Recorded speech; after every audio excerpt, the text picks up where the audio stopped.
So I'm going to pass it off to Mark Swearingen, who's going to move on to AES.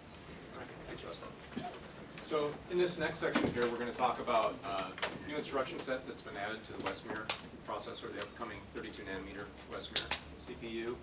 And this will be the first time that this demo has been done, so you get to see some new things. And AES gives the capability for the hardware to improve, the new instructions give the capability for the hardware to help speed up AES encryption and decryption. So it can offer noticeable improvement to specific applications. So we'll be talking about a benchmark. So Vikas will start the benchmark, and then in a second, Vijay will start talking about exactly what's happening.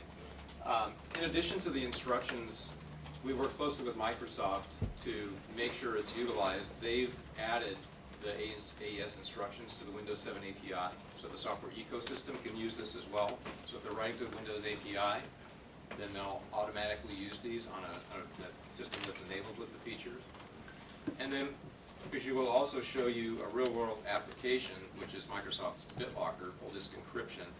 I don't know if any of you are using full disk encryption, but the value is if you lose your laptop or desktop, it gets stolen, the thief will not be able to access the data on the disk, and that's the value of having this. Now typically, disk encryption and AES types of functions have some CPU overhead associated with them, and the new instructions help to reduce some of that overhead. So, Vijay, you want to go into this? Let me start with what we have for the hardware and software here, and then I'll show you the results. The demo, Vikas just started, so hopefully by then you'll get one part of it. So we have two identical machines down there. Both are Cloudera, and both of them have Windows 7, and they have Intel SSD, and the data on SSD is encrypted using Microsoft BitLocker. Right, so that's our basic configuration. Now, why two machines? Right, we wanted to have identical machines with side-by-side comparison. So the system to that side, we have turned off AES. What it means is you use your traditional instructions, no hardware acceleration, right, to do the encryption and decryption. On this side, we have enabled the instructions, so they take advantage of underlying hardware in the CPU to speed the performance, speed the instructions up. And what we are running here is a Sandra benchmark, and we're going to look at the cryptographic bandwidth.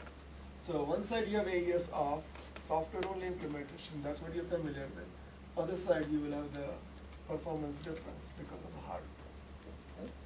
And well, this will get done in a minute, but let me just tell you what is expected to be seen by the time this gets done. In this case, you will see, and it's a small letter, it shows up here, but it's 3.25 gigabytes per second of the encryption rate and decryption rate for AES. And the graph shows essentially the same thing. And because what's the number there? So with AES and I disabled on this machine, the crypto bandwidth is 286 megabytes per second.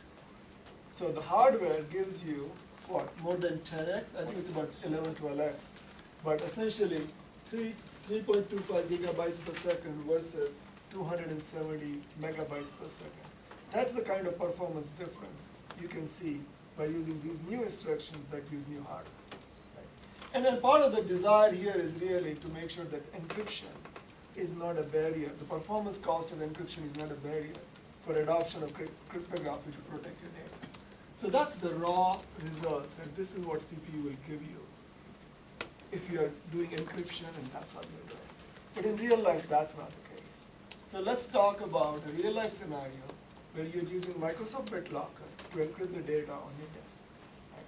And now the question is, what does it do to CPU utilization? Are we really removing the performance as a barrier for use of encryption? And what does it do to the power? Right? So those are the two things we want to look at.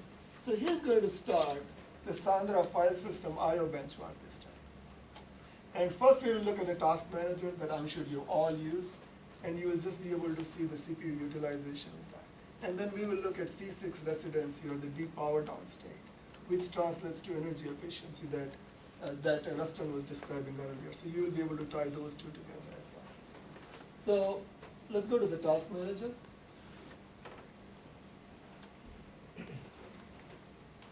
He's just starting the benchmark on that machine. So you will see the difference right away between the two systems. First, obviously, higher means you're using more of CPU. That means less CPU is available to do the real work you want to do, right? So you can see the difference in the overall CPU utilization right away. But with software, you are using significantly more CPU than with AES hardware. You can also see that the applications are 4-threaded. And so they're using, depending on how much work is there, some amount of all the 4 logical processors. And if you look at individual processors, they're getting quite a bit used there.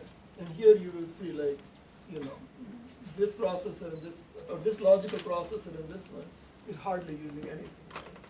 And so you can see that now, if you are doing a compute-intensive work, like say video editing, or heavy spreadsheet stuff, or whatever it is, it will all have all this compute power left to be used for what you really want to do. Now, earlier as Ruston was mentioning, right, that all this depends on what exactly you're trying to do.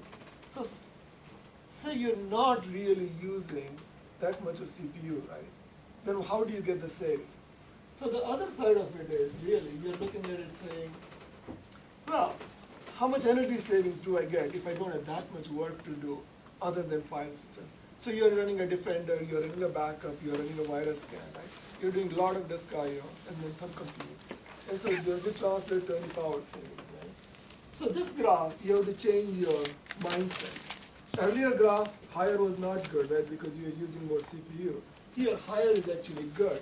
Because what you see here is the percentage of the time CPU is in deep power down state, so C6 state. So in this example, this line here translates to 60% of the time your core is basically in low power state, right? So you see the graph side by side, and out there you will see in software case, both the cores are completely utilized. They're not in C6 at all. They are 0% of the time practically in the low power state.